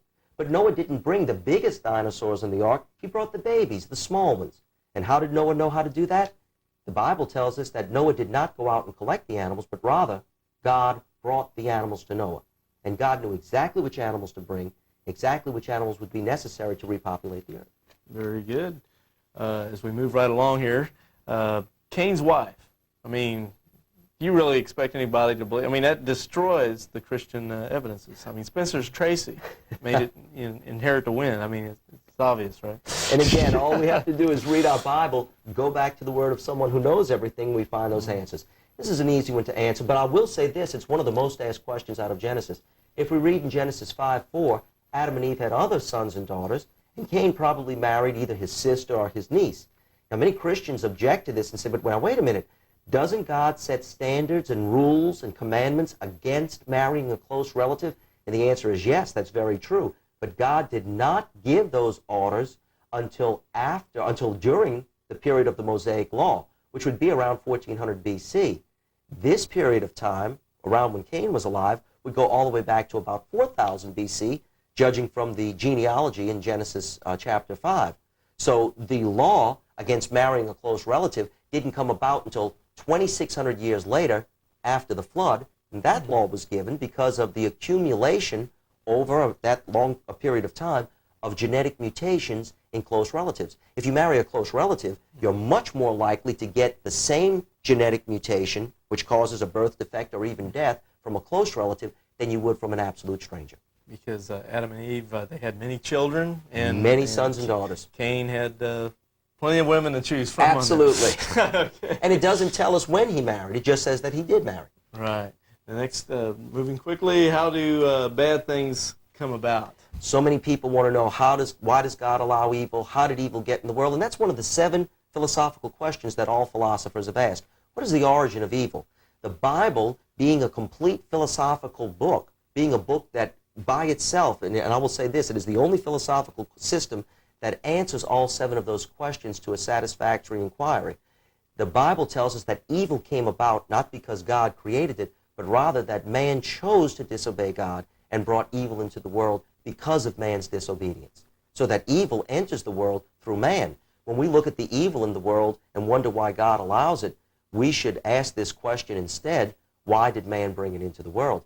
And again, if God was to take all the evil out of the world right now, he would remove many of my close friends and relatives. So I'm thankful that God allows that time for man to come to the knowledge that Jesus Christ did pay the full penalty for their sins and to accept this gift of eternal life. Now, from everything you're saying, and going back to the chart here, it sounds like you're taking like Genesis. The question here, of course, is it cultural symbolism? It sounds like you're taking Genesis literally, like you're really believing what it's saying. And I agree. I take Genesis to be totally literal because Jesus Christ took Genesis to be totally literal.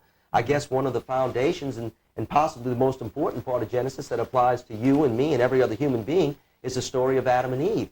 In Matthew chapter 19, Jesus Christ ends this concept of the Genesis myth because he says, quoting back to Genesis, "Have you not read that he that made them at the beginning made them male and female?"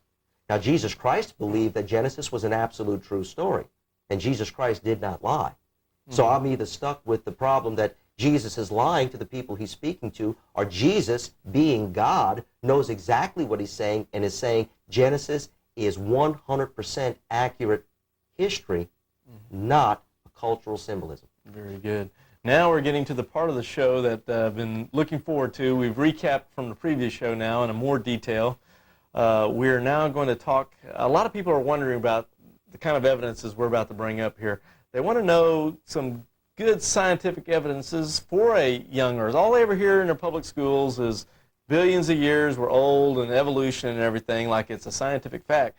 Are there any scientific evidences for a young Earth, and what are they? And we have on the chart here for folks at home, and I'll go to it, and I'm going to have Dr. Gerard start to analyze each point.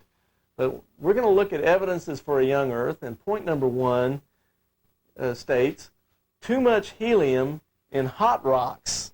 Now, it's, are we talking about rock and roll here or what? Go ahead and explain that to our folks at home.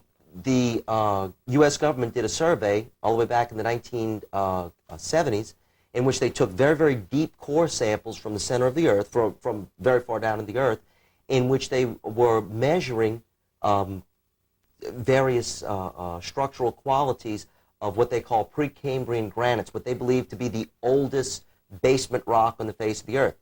And what they found in those granites was something very peculiar. They knew the granites were hot. They measured the temperatures to be over 200 degrees centigrade. But they found helium gas trapped in the zircon crystals in those rocks. Now, the problem with that is this. If that helium gas was heated to the temperature that those rocks were, it would only take between 6,000 and 7,000 years for all of that helium to be pushed out of the rock. Hot gases escape out of the rock, and they escape to cooler temperatures, which would be closer to the surface. But there was still helium in that rock. Where did the helium come from? And this is one of the strongest evidences for a young Earth because there are no assumptions involved with this. It takes 4.5 billion years for uranium to go all the way down its decomposition, its radioactive decay scale, to turn into helium. So that helium would not have been supplied fast enough from any radioactive material around there. But the key is that within 6,000 to 7,000 years, all that helium would have been forced out of that rock, and yet it's still there. Absolute evidence of a very young age for what the scientists say, what the evolutionists believe, are the oldest rocks on the face of the Earth. And I want to stress this very, very strongly.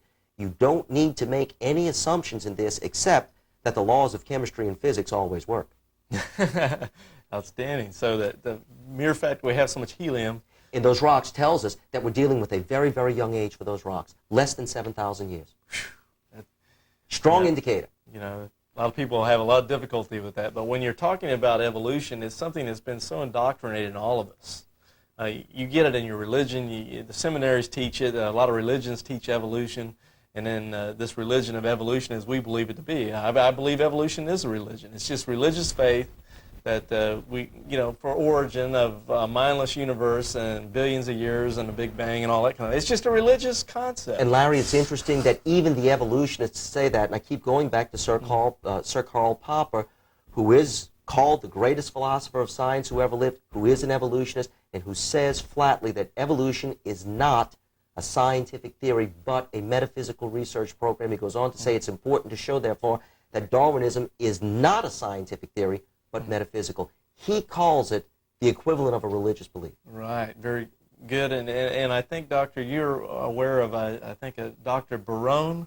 Louis Barone. Louis Barone, a French scientist. French scientist says, evolution is a fairy tale for grown-ups. This theory has helped nothing in the progress of science. It is useless. Louis Barone is an evolutionist, and yet, listen to what he's saying. Evolution is a fairy tale for grown-ups. It's a myth. Dr. T.N. Thomissian of the U.S. Atomic Energy Commission went on to say, at one point, that those scientists who go about teaching that evolution is a fact are great con men. Con men. Well, it seems like when it comes to evolution, it's just storytelling. It's Yes. like who can come up with the best story.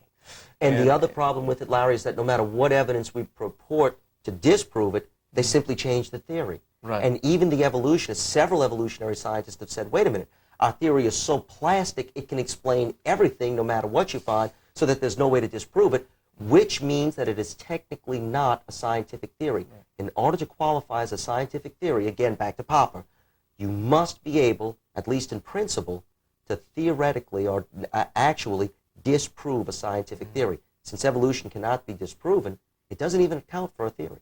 And just to reiterate one more time, as we've been talking, evolution is simply a religious belief, and people will not look at facts sometimes when their religion gets in the way. Exactly. Let me just make one other comment. Okay. We're talking here about evidences for the age of the earth. We need to remember that this is the area that most people will question the scriptures. Right. This is in accordance with 2 Peter 3, verse 4. This is the area that in the latter days we should expect most people to question. Is this age of the earth? And regardless of what someone's technical background is, everyone has seen on television the millions and billions of years that's purported for dinosaur fossils or whatever it is, so that this becomes the chief area in which people attack the scriptures. There are more scientific measurements that document a young age of the earth than there are that document an old age of the earth, And I would say this, there is not one old age measuring device that is not so seriously flawed that it should not be totally dismissed. Very well said. All right, now we've got less than 30 minutes in this show left, folks, and so we're going to have to fly on this kind of stuff. So, but we'll do the best we can. Okay, Doctor, as we continue to look at evidences for a young Earth, let's go to point 2 here. Low helium content in Earth's atmosphere. Right. Dr. Larry Vardaman from the Institute of Creation Research said, how much time would it take to get our present concentration of helium in the atmosphere if we started with an atmosphere that had absolutely no helium in it, and the only place we regenerated that helium was from the radioactive decay of various radioactive elements. As far as we know, that's the prime area from which we get helium, from the decay of radioactive elements. The last element that it will decay to, or one of the byproducts that the decay of radioactive elements produces, is helium. So if we look at the amount of helium in the atmosphere and look at the rate that it's being generated by radioactive decay, we would get a maximum age for our atmosphere of only 2 million years. Now, it's believed that some helium escapes the atmosphere, and mathematically it may be demonstrated. However, there is also helium that enters the atmosphere from outer space that's formed from cosmic ray bombardment, and that would tend to generate more than is leaving. So we can set a maximum limit of no more than 2 million years for the Earth's atmosphere based upon how much helium is being formed by radioactive decay. There's a problem, however.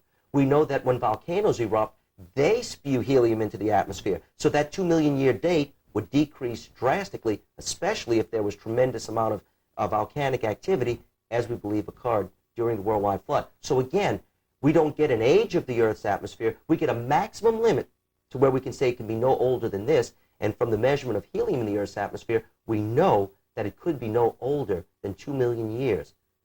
Far, far short of the 4.5 billion years that the evolutionist requires. Right. All right. Point number 3, spiral galaxies. Now we're getting into the astronomy and things of this nature.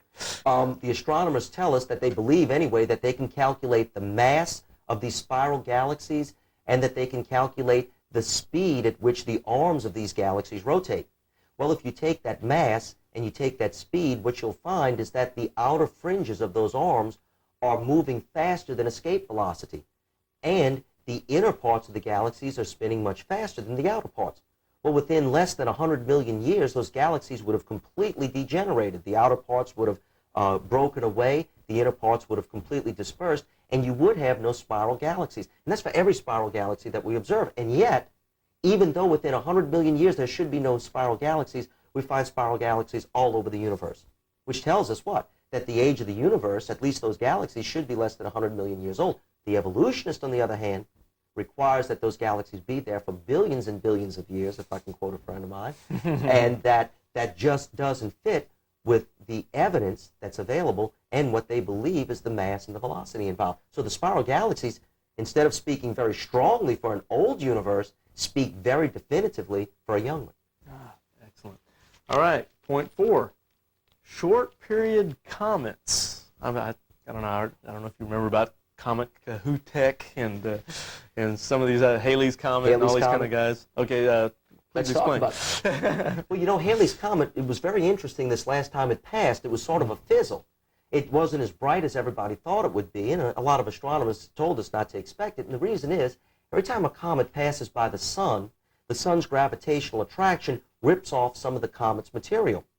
Well, calculating what the largest comet could possibly be that wouldn't totally disrupt the solar system, scientists have been able to show that within a very short period of time, like within 15,000 years, the sun would have destroyed even the largest comet. So the maximum amount of time that short period comets could exist in our solar system is a period of about 15,000 years. That's the maximum limit. After 15,000 years, the sun would have torn even the largest short period comet apart. And yet, we still see many short period comets. The short period comets speak very definitively for a very young age for our solar system. Now, the evolutionary scientist has had to go to extremes, I believe, to explain away the short period comets. They believe in something called Oort's cloud, which resupplies comets to our solar system. In order for that cloud to spit comets into our solar system, it would have to be very precise to get the comets to have that parabolic orbit around the sun. And furthermore, and this is the most important thing, Oort's cloud has never been observed. Things that are not observed usually don't fall in the realm of science. They fall in the realm of blind faith, and that's what the evolutionist has to jump to. You know, Larry, I get so tired of people telling us, oh, you Christians have blind faith, when in fact, I see the evolutionist as the one who has blind faith. Right. To preserve his time scale, his God of large periods of time, he has to resort to the ridiculous, to the unseen, to a mythical character that no one has even observed. Yeah, in fact, his God almost seems to be time itself in many ways. And it is time itself. That is the God of evolution, and that's why this area is so important. The evolutionists now admit that the fossil record doesn't show evolution and genetics doesn't show evolution, etc. What they will never admit is that we don't have enough time for evolution. Right, because that's their God. And right now, you realize that you're attacking the idol of evolution. Of the evolutionists. Shame on you. No, I'm just, okay, down here to number 5, sodium content of the oceans.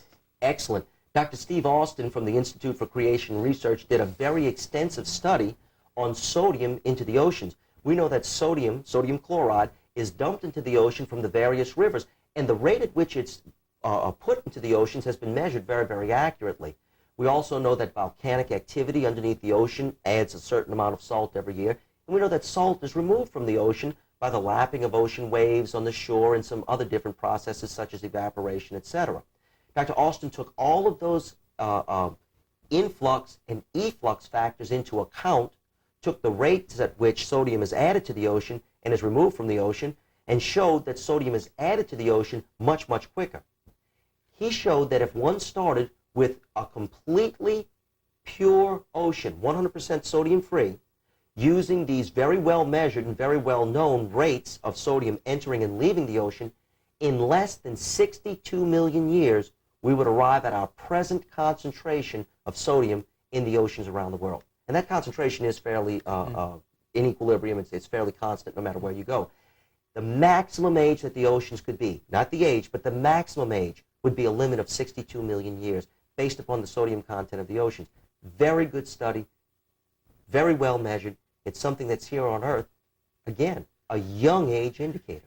Not billions of years, millions, less than millions of years. Which evolutionists could not accept by any stretch of the imagination. Millions of years is not enough time for evolution. We know that billions of years is not enough time for evolution. We talked about Dr. Morowitz, who said given 5 billion years, and all you wanted to evolve was one E. coli bacteria, the probability would be 1 chance in 10 to the 100 billionth power. So while billions of years is better, millions of years is totally unacceptable. All right. Now with that, let's go to something I've been wanting us to talk to for a long time here. Mount St. Helens, the eruption in 1980. It really has a lot of important information for us pertaining to key evolutionary concepts related to like the Grand Canyon. You know, we think of all the petrified forests they talk about in the Yellowstone National Park and these kinds of issues. As we look on our chart here, of course, we do have Mount St. Helens.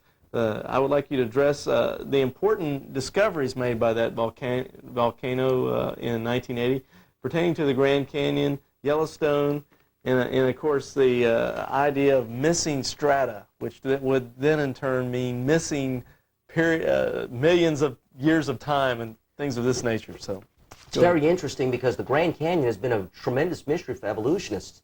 Number one, you moved 1.2 million tons of sediment by what they thought was the Colorado River, and yet when you go to the end of the Colorado River, you don't have 1.2 million tons of sediment to form this tremendous delta. There should be a tremendous delta at the end of the Colorado River. Evolutionists have noted that the Colorado River is an underfit river. In other words, it's too small to carve the Grand Canyon. The side canyons are U-shaped. Usually when water erodes, it forms V-shaped canyons. The Colorado River flows from east to west, and it cuts the Grand Canyon from east to west. The Colorado River, if it would have cut through the Grand Canyon and going from east to west, would have had to go uphill because the land in the Grand Canyon rises from east to west. So there's a lot of problems with that. What we find is a question of how did we get all the layers at the Grand Canyon, and how did we get those layers to pile up on top of each other? How did we cut the canyon through those layers? And the best evidence for how that occurred is when we look at Mount St. Helens. Rather than taking millions of years, what we find at Mount St. Helens is that we had this catastrophic volcanic eruption. After the eruption, it dammed up the Toutle River with debris and logs, etc. About 9 months after the eruption, that dam broke.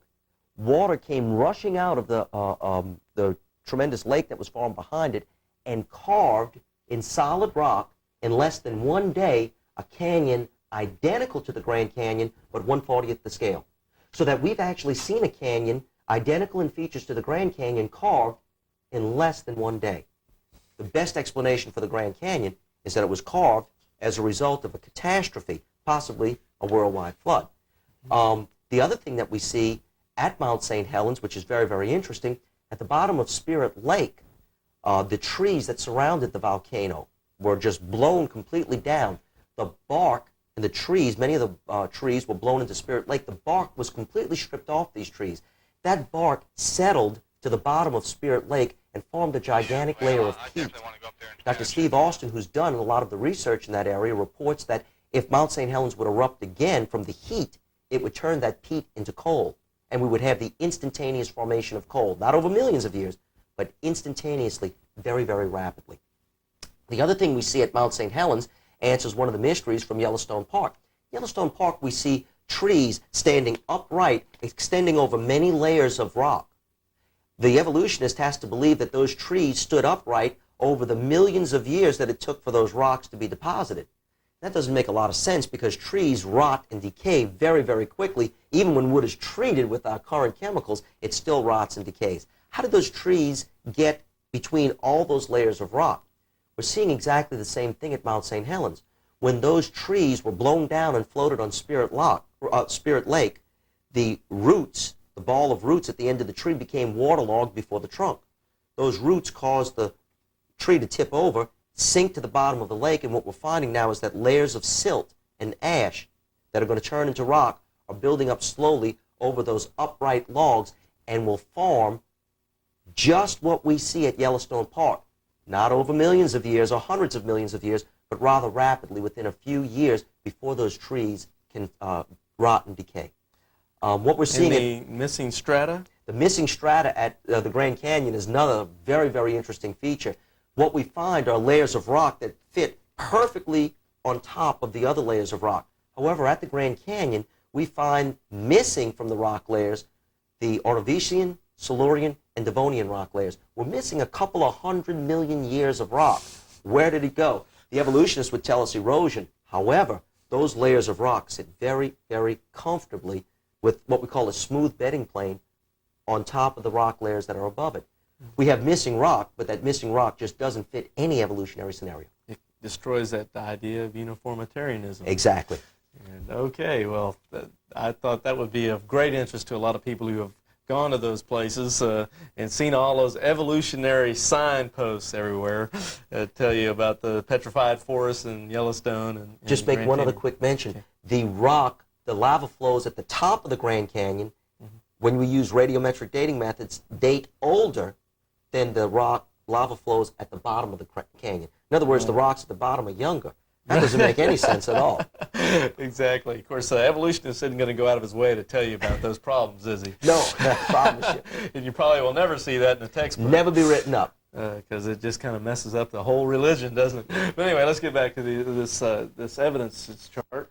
Let's say we were talking about rivers there. The Colorado River, in fact, they were saying the Colorado River cut the Grand Canyon, but it would seem to me that if one river can cut a canyon like that, any river could do such a thing. And so there should be like Grand Canyons wherever there is a river. Exactly. I guess people don't think about that, but it's kind of interesting. And we know it's a hydrodynamic principle that while a river is cutting down, it's not cutting laterally either. It's going to cut in one direction. So the Colorado River just doesn't look like it cut the Grand Canyon. Right. Now, going from the Colorado River, let's go to here, point number 7, the Mississippi River Delta. That's my hometown, so I can talk about that. And it's interesting. We know how rapidly the Mississippi River deposits silt at the bottom of the river, and it is very rapid. That's why every year or several times a year, the mouth of the river has to be dredged to allow boats to come through.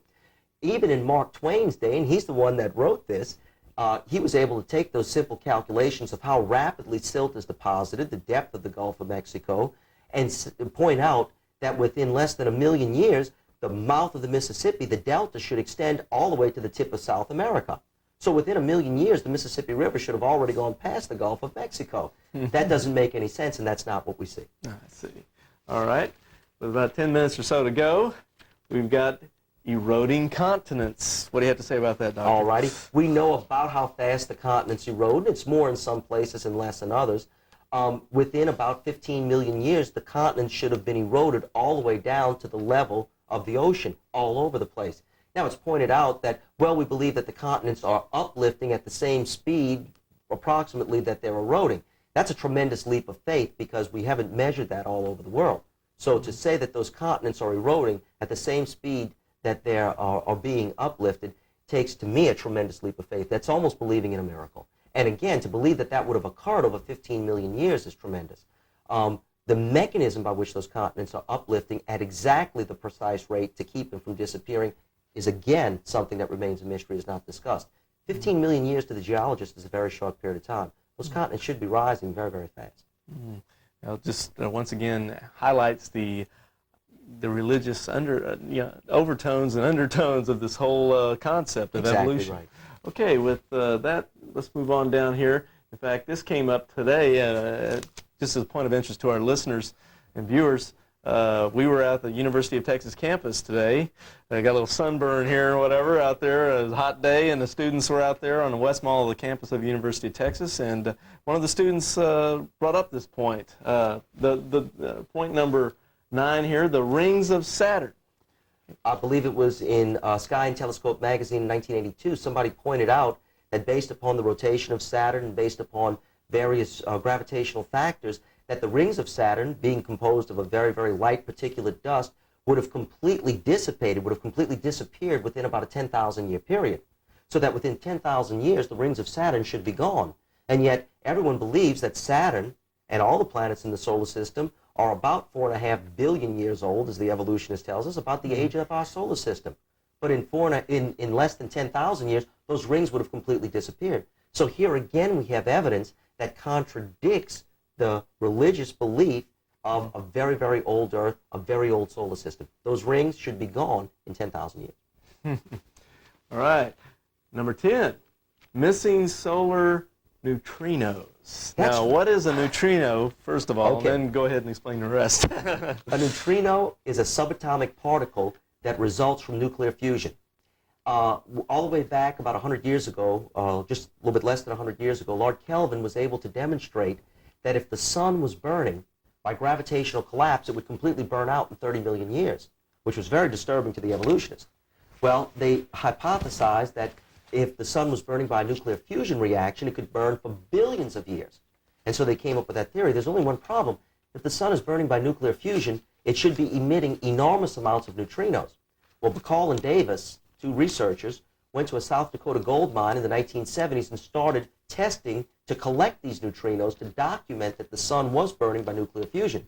The only problem is that they got only about a third of the neutrinos that they should have gotten, which speaks very strongly against the sun being powered by nuclear fusion, and that leaves by default this concept of the sun burning by gravitational collapse, or maybe even a combination, some nuclear fusion, some gravitational collapse, but not enough nuclear fusion to fuel a 4.5 billion year old sun. Again, speaking against billions of years. Now, the evolutionists, to get around this, has hypothesized that maybe there's neutrinos that have no mass that could never be detected. But again, that's believing in something that you can't see and you can't test. It's the same as saying that elephants only fly when they're invisible, and that's why we don't see them. It's not good science. I totally agree. All right, number 11 then, moving right along. Butterflies and moths, these have to do with problems, not so much evidence of a young Earth as some of these other points we've been bringing up, but more just problems in understanding how anything could evolve the way something like a butterfly would evolve. You know, one of the things that the evolutionist has said, and Stephen Jay Gould himself said it, that one of the problems with evolution is not only that we don't find transitional forms in the fossil record, we can't even invent those transitional forms in our mind. One of the problems is to figure out where things that go through a larval stage, how did they evolve, like butterflies and moths? They go from being a worm or a larva, spinning a cocoon, and then turning into a butterfly or a moth. The incredible thing is that when they're in that cocoon, their entire body dissolves into a soup. And from that soup, it reforms into a butterfly. From worm to a completely liquid soup into a butterfly. And as Dr. Gish, who is a creationist, but also Dr. Michael Denton, who is not a creationist, they both asked this question: what animal or what evolutionary scenario would lead to such an impossible event? There's no evolutionary explanation for it at all. And in all of his debates, Dr. Gish challenges the evolutionists. Can you give me the evolutionary sequence that would lead to butterfly soup?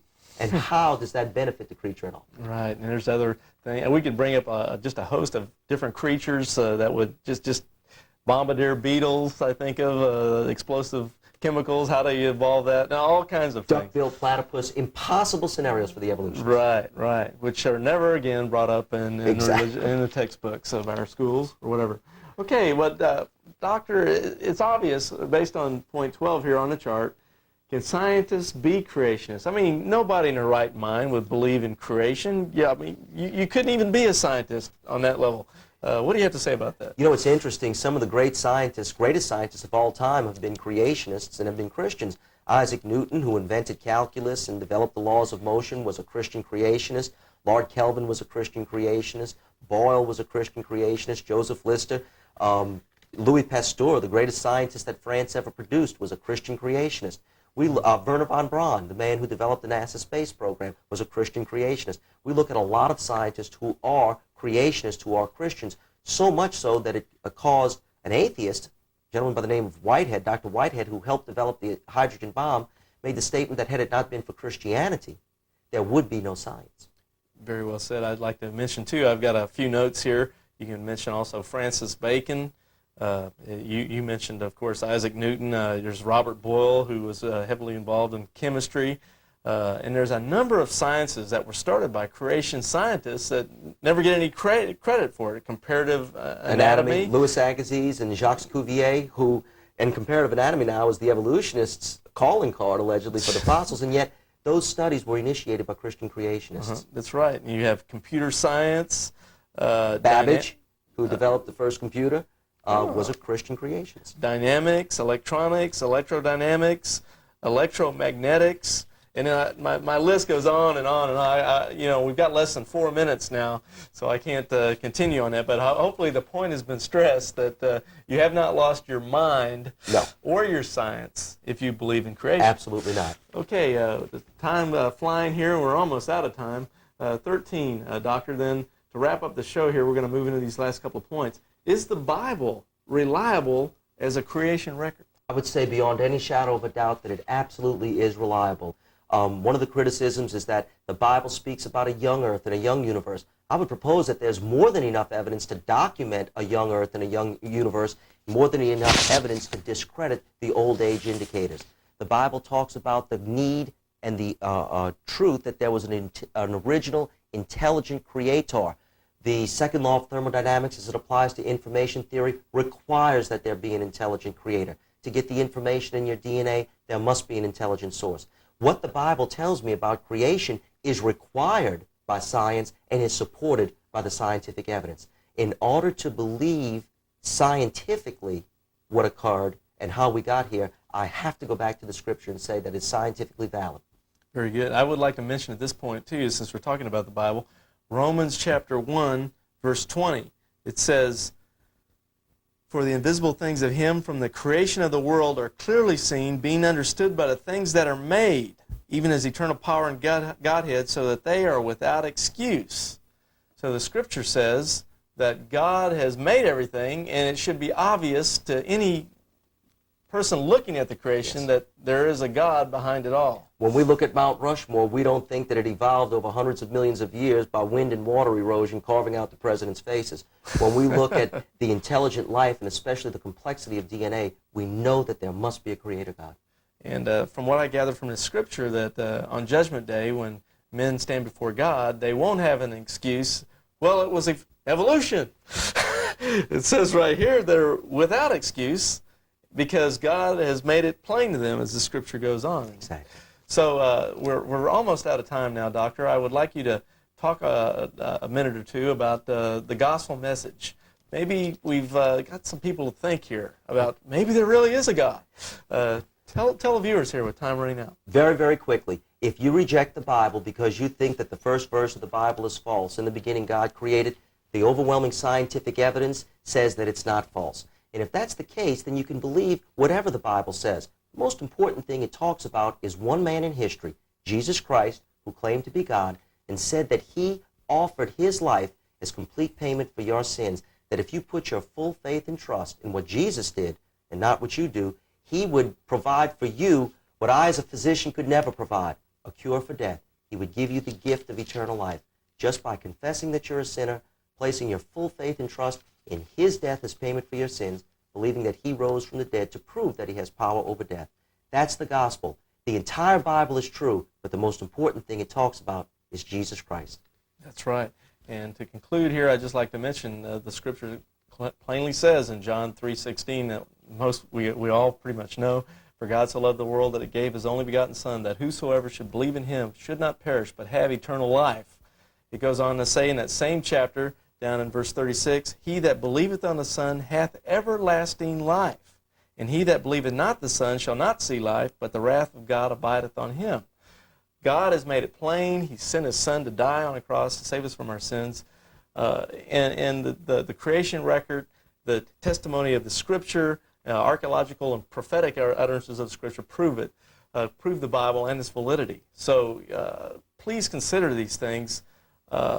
It says in Acts 16:31, what must I do to be saved? Believe on the Lord Jesus Christ, and thou shalt be saved. Well, thank you for joining us. I'm Larry Wessels with Dr. Michael Gerard of the Institute for Creation Research. If you'd like further information, there's many books available, such as this one here, The Lie, Evolution, by another person from the Institute for Creation Research. We have many materials, tapes, books, whatever.